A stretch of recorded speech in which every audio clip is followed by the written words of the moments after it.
sales growth. So what do you have to say to that, or from your experiences, what can you add to sustaining sales growth? Yeah. Well, let me start with the point that a lot of people come to me for advice or help with outbound prospecting, because that's what I'm known for. So let me start there. And by the way, I had a new book come out last year with Jason Lemkin called From Impossible to Inevitable, and it goes through actually several key ideas on what create. It's more a growth Bible than a sales book.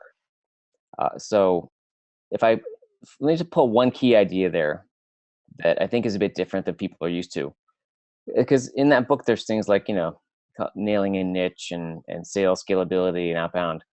So one of the things that people don't really appreciate is that it just takes time. It can take years longer than you want to make the growth happen. If you don't have a company growing as fast as you want, it's usually years longer than you want to get there. So let me leave it at that. But going back to the outbound prospecting, a lot of people come to me, and I think one of the ideas I've really been talking about lately is for companies who want to get an outbound program off the ground to drive faster growth and more predictable growth, right? So I know a lot of you probably already have something, but if you're on the newer side, I think it helps to think of deciding, hey, are you going to be a growth company or more of a simple company? Because there'll be lots of companies coming in. So my business, we do for companies, we help them both either prospect for them, right, as their external team for a while, outsource prospecting, and we can also advise them how to build their internal team. And I want to make sure that, so growth companies, usually, whether you're funded or not, outsource prospecting can be, if it makes sense, it can be like a bridge or Kickstarter, but your long-term solution is an internal team at some point. Right? Some people know that, some people, so that's a really important point. And if you're a smaller company, look, if you have the mental bandwidth to hire and manage someone, that's ideal for most companies, not all. Because that's someone internally just always has the best knowledge of you, your customers, your systems. So having someone else do it for you can help, but and there's advantages there, because some of you, if you're an entrepreneur, if you've never hired salespeople, you're probably not going to be any good at it for a while, right? So it's sort of like knowing your business, knowing what you want to do, so making you're starting off on the right foot with your outbound program. That's okay. Great. Yeah. That's outbound.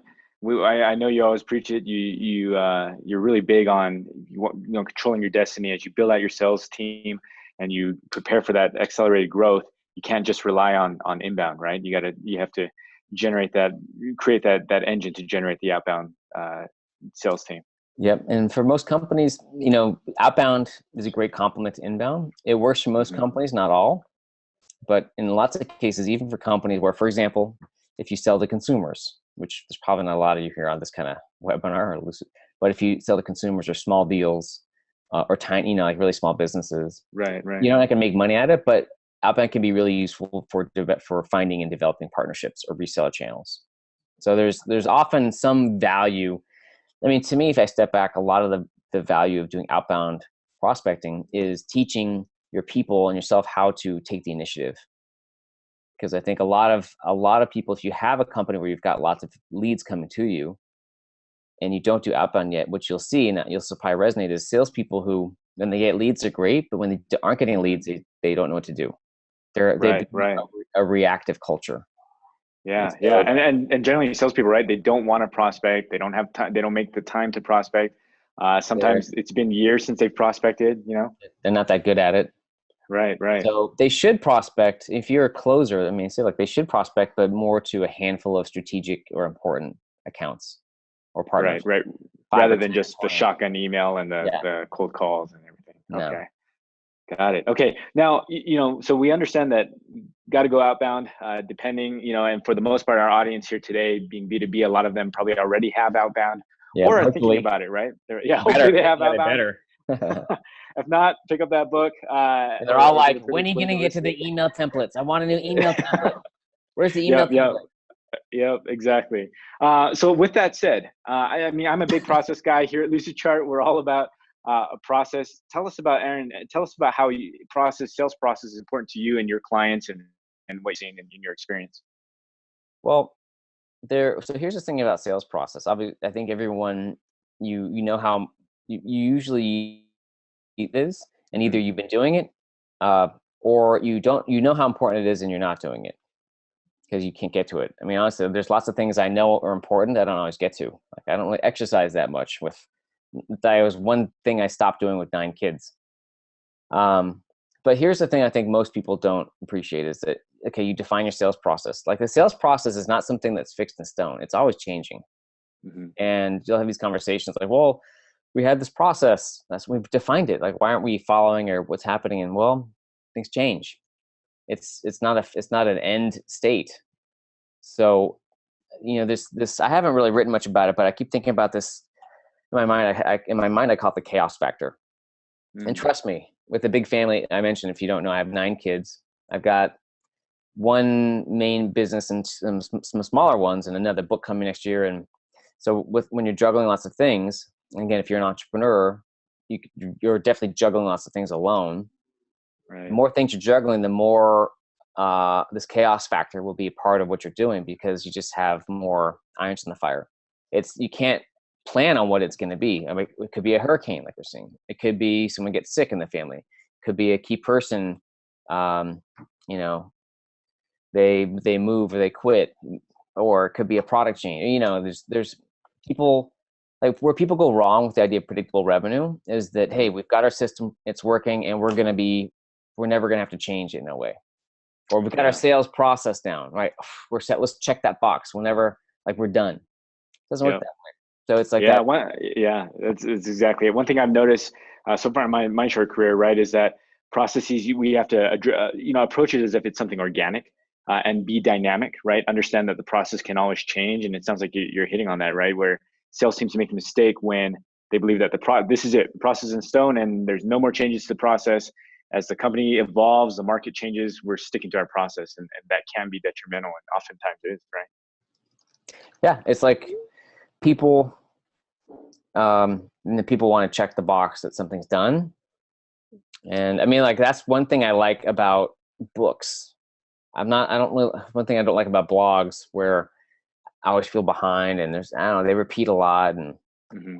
but I've always liked books, period. So it's just part of me. But like a book where there's sort of like a start and a finish, it's a thing.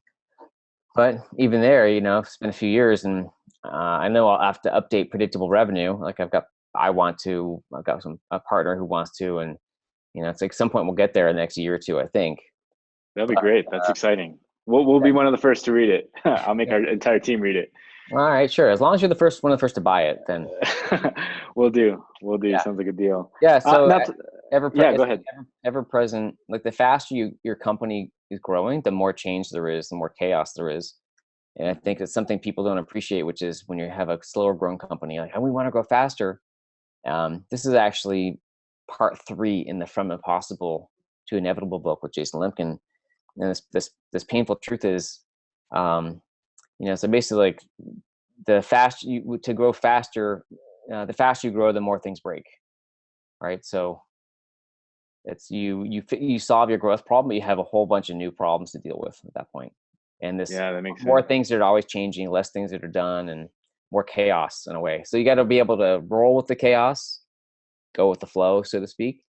Yeah. Because when you sit there and internally, complain about it. And by the way, if you're an entrepreneur, you're probably more likely to be able to go with the chaos, but you probably have employees that struggle with change, right? Because Yeah. that's just, to be an entrepreneur, most entrepreneurs have to be good at change because they're driving change.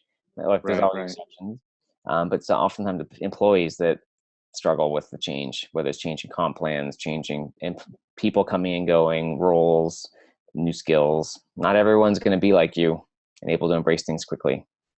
Got it. So you bring up great points. I mean, I've seen that too with frontline reps, right? Changes have to be made from a strategic vantage point, and sometimes they have a hard time making that connect. And then when that communication is better established and clearer, then the reps can get behind Yeah. it. So talk about, we talked about like the what and why sales process, Let but me how do you like to? Yeah, go ahead. one more thing on sales process, which is, Yeah. I know there's lots of books that have defined sales process and sales processes, and good and great ones. In fact, Hmm. I plan on having, it's tentatively called Predictable Closing, coming out Okay. next year, probably Nice. Q2. Okay. Let's see, tentatively. Right. But Okay. the thing that I think people, what I really encourage people to do, and I think people usually do this, but I just want to make sure people like really see it, is you can take other people's sales process and learn from it and use it. But ultimately, your best sales process, not just at the company level, but as like a team or division or product level, maybe even you, is going back and really understanding, looking at what's worked and what hasn't worked for you in the past, and with your clients and your steps and the way you sell. And it's like another version of know thyself, like know thy process, like what has worked for you, and being smart or insightful about what you've done, and developing your own sales process, your own unique one, even if it includes or is based on other people's ideas. So that would be, for example, a Yeah, key that's idea of valuable. a closing book is, again, it's, I would summarize by like learn from others, but you still got to make it yourself or make it Hmm. your own. Yeah, that makes a lot of sense. Well, Aaron, you read my mind. I was just going to ask. Okay, so I'm a sales rep. I get it. I'm going to roll with the punches. But how do I work on the sales process? And I think you started answering that, right? Be self-reflective, take a deep look, gain a deep understanding of what's worked for me personally in the past, what's working for other people on my team. And Yep. then how do you recommend I move forward once I do that reflection and I say, okay, hey, I feel like I know myself. Now what? What do I do next? Well, here's an example. There's at a consulting client 2 days ago, like the top salesperson there, talking to him, he really does a lot of relationship building, Hmm. right? He likes to go to people's offices in person. Um, he shares his sort of trust in his authority or his knowledge. He really works to help them. The close, now he's good at both parts. He's really good at helping them with information, and he's good about managing a sales process. So he doesn't over rely on one or the other, right? If you're Hmm. too dependent on relationships, if the sales process isn't moving, it's not going to happen. If you're too dependent on process, you're not good with people, then that's going to come out. You're not going to, like, relationships are and process both together are really what drive predictable revenue and sales for salespeople. Hmm. So the point is sort of looking back and like, what are you really good at? What has worked for you with your deals as an individual? Because that could be different than what people on your team with the same product and the same Salesforce instance, et cetera, what they do. Hmm. Like, are you naturally better with relationships? Do you maybe just love giving gifts? I have a friend who he actually will draw like little art. He'll do custom art for clients. Wow. He likes to, he likes to do it. It's a way for him to combine something he's passionate about with work. Yeah. If they, I mean, if they don't like it, they don't tell them. But the ones who, whether they like the art or not, they appreciate it because it was really Right. for Right. him. So again, it's sort of, even if you're one person and you feel like you're a cog in a machine, there's still things Hmm. that you can do. Just look back at what has felt right, what worked. Maybe you're strong on the phone. Maybe you're strong over email. Maybe you're strong with handwritten letters. Um, Maybe you're really good about telling stories or case studies. It's like really looking at what's worked for you as the person, even when everything else you don't feel like is uh, customizable within, even if you're like a big company and a cog in a machine. Yeah, yeah, I So, love that. Oftentimes I hear sales leaders say, back to that whole concept we're talking about sales process having to be definitive.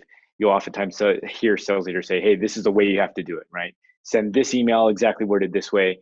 And what I'm hearing you say is, "Wait, time out. It's great to have a process and have a framework, but make sure you understand yourself, play to your strengths." And I think for the reps listening to this, hey, understand, do what Aaron said, be reflective on what's worked for you, what resonates the best with you and how you are personally, and add that personal touch. And then for our sales leaders out there, make sure you give your people the freedom and autonomy to be able to experiment and to implement some of these personal touches in their approaches. yeah, because even, for example, it's a great with the like emails where you may or may not be like, use this email, don't change it. And Hmm. that's more on the SDR side. Right, right. That doesn't work. I mean, in basic training for a month or 2 months, yeah, okay, you can give people scripts and just tell them like, just follow the script to learn. But Hmm. at some point, you need to give them the ability to add their own voice to what they're doing over the phone, over email, to proposals. And I mean, it could be at home here. It could be version where like the kids have to do chores, Hmm. right? And they will. Whether they don't they don't like to do them, and some will bitch more than others about it. But they get a choice sometimes. They're like, well, look, this has to get done. I'll give you the choice. You can do dishes or you can watch the baby. So in Right, that right. case, you can combine structure with, okay, you need to send this proposal, but the way you write the email introducing it could be, you can choose, you give people some choice in how they execute what you're doing. So that combination of process and chaos, or structure and autonomy, it's a pain. Well, here's the part that's a pain in the ass, because again, we mentioned once you get it working, then things change and you're always like evolving it. But that's when you get the best results. It's almost like you're a tightrope walker. Mm-hmm. One side's too much autonomy, the other side's too much rigidity or structure. You're always trying to balance the tightrope, or too much process, too much relationship. You're always trying to balance it, and Yeah. you never feel very, I don't know, it never feels very safe. The only way you get Right, to right. be safe is by getting really good at the balancing, and Yeah. people just are expert at it. Yeah, that's true. That's true. Now, hey, switching gears a little bit, I know some of our listeners have chimed in and asked, hey, what in SaaS sales, especially thanks to social selling and LinkedIn and everything, right? You've got these ideas that catch fire and catch wind. There seems to be a new trend every day. There's a different sales hack that's popular. I know you've got some strong opinions on this. I mean, what are your thoughts on these sales hacks that are going out there? Yeah, I mean, there's always going to be a new one. Hmm. So, I mean, here's what I see. Like, I don't have right now. Like, I don't have like a favorite sales hack.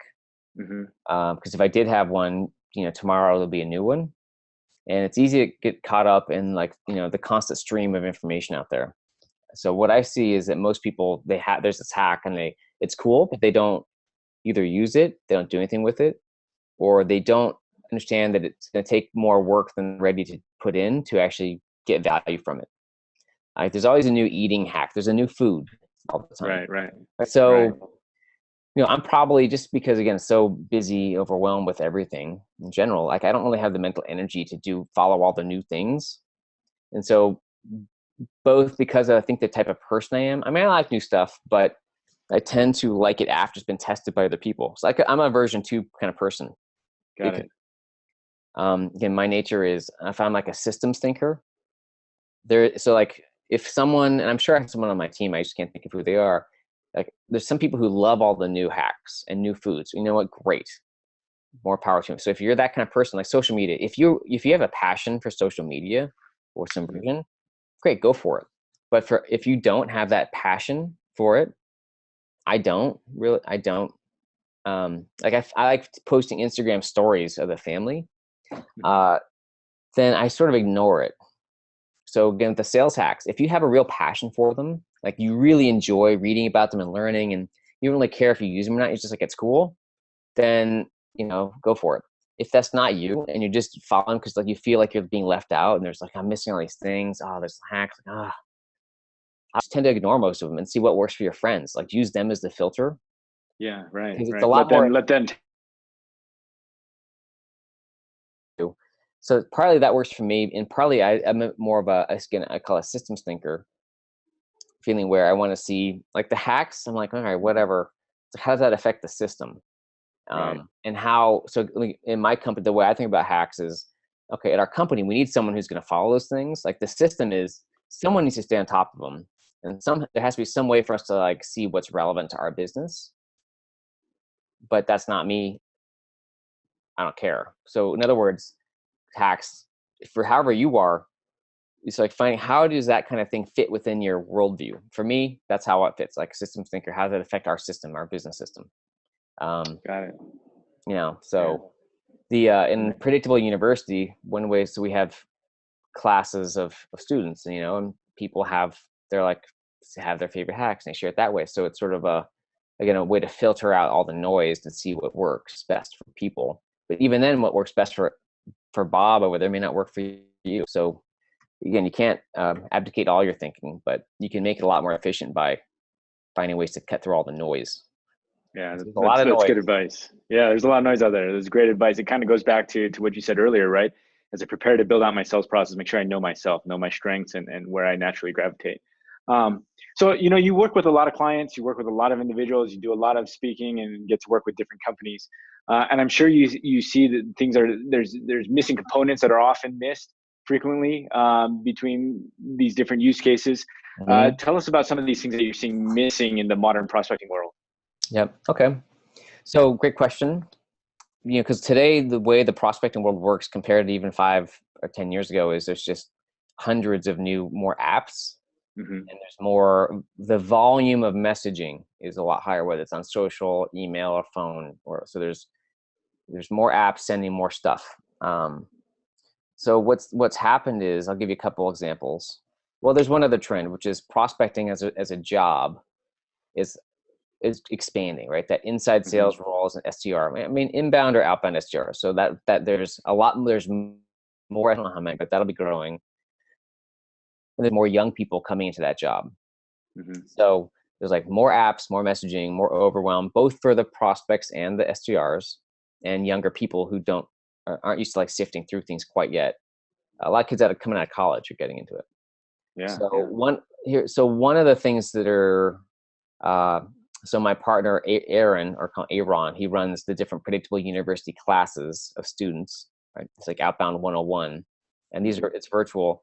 And what he says, the number one thing in these classes, and he's probably coached hundreds, 500 students through this, is phone fear slash how to use the phone appropriately. How do you become comfortable and an expert using the phone? He used to might say Hmm. phone presence and earning attention are some of the phrases he uses.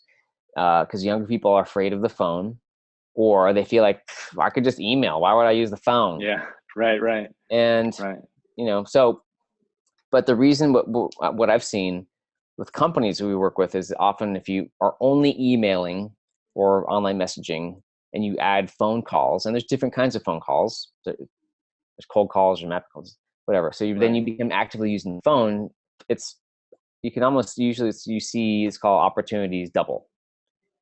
It's a Just by picking significant up the phone, just by using the phone just as a mixing key. the phone in with a in your strategy, in your outreach strategy, right? Yeah, yeah. So I don't know exactly. So part of it, yes, there's more activity Hmm. in some way but I think part of that is, yes, you're using the phone, so it's a different way to reach someone, to connect with them. And part of it is when you're using the phone, it's more. I would say you're like bringing more of yourself, because the phone is a much more, you know, Personal, person. right? You get the tone and the sound of the voice. It's I like to tell my team, you're humanizing yourself. You're not Yeah, just an email, right? yeah. It's like you're bringing more of yourself to what your job. I mean, you're just Right. emailing. Like, here you are emailing. I'm emailing. Versus Right. when you're Right. on the Right. phone, like bringing more. You're calling. You're more. There's more energy. So I think that's part of it too. And honestly, I've had companies who are going out, and people going out with for meeting prospecting by going out and knocking on doors, which is even the Wow. next level. So again, there's a time cost, but so I think it's both. There's more activity, but so anyway, it's important for prospectors to use the phone and intelligently. So again, there's markets where email really just where people don't pick up very much with the phone. Hmm. And there's markets where people only use the phone, not email, like construction field. So it's like, again, Hmm. know your market, know your customer, but people don't use the phone enough, and they don't practice role play enough to become comfortable, confident, and to be able to very succinctly describe what they do. So I'll give you one more example here. Is there is Yeah.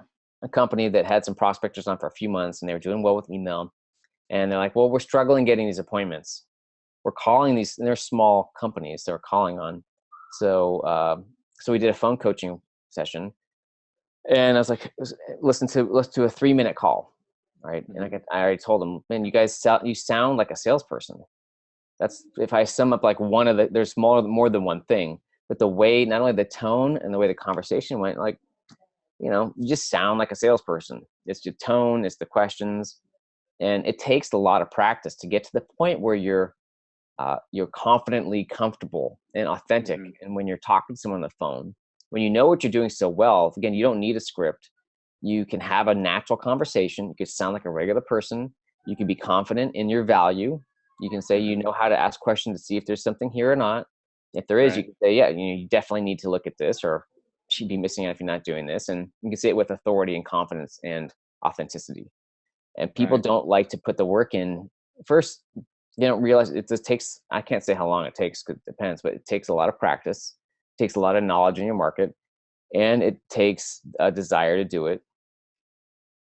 And it just, it's an investment a lot of people aren't making. So anyway, that's the main thing that we see these days that's missing. Yeah. And by Yeah. the I way, see that. I see it's that not too. about a phone app. You're Right. not missing the app. It's more like there's plenty of apps out there, right? That's why there's Right. plenty of apps. There's like a million templates. There's all the scripts. It's really like the human element of a lot of prospecting is what's getting lost in the shuffle for all this technology that's overwhelming us. That makes sense. That makes sense. Well, Aaron, you've been generous with your time. I think we're just about out of time. Is there anything that you want to say to our listeners? Anything, any last words of encouragement or advice that you'd like to give them? Um, I'd say that to become really good at something just takes a lot of practice and a lot of time. And then you get really good and things change, Right. So Right. in some ways, or you evolve. I mean, I've been doing this for a long time, and that's good and that's bad because things are always changing, and you can always. The thing with prospecting is it's easy for younger people to get bored at it at 6 months, 8 months, Sure. but it's it's not your company's job to keep you entertained. It's not your company's job to figure out what's going to make you happy. So ultimately, if you get bored at your job, whatever that is, it's usually because you're not learning enough. That And makes really, the sense. only person who can figure that out is you. So what do you want to learn? What's interesting to you? And how can you integrate that or connect that to the things you're doing every day right now? That makes Because sense. That's great advice. sales is a life skill. So no matter what you want to do in the future, if you don't know sales or you're not great at it, anything's gonna be harder. So That's good advice. Well, thank you so much, Aaron. This has been such a great time to pick your brain and to understand, the what, why, how of sales process. Understand some of the things that we need to be doing as both sales reps and sales leaders. And then your last point, I think, hit it out of the park. Let's approach sales as a craft, and let's really put in the time and the effort to become masters of our craft. And having that approach and that perspective will make sure that everyone's continuing to grow and develop, and we're taking our industry further. yeah, So again, Aaron, thank you so much for taking the time. Everyone, check out predictableuniversity.com, and we'll be hearing more from Aaron soon. It sounds like. yeah. Thanks, Peter. Awesome. Thank you so much.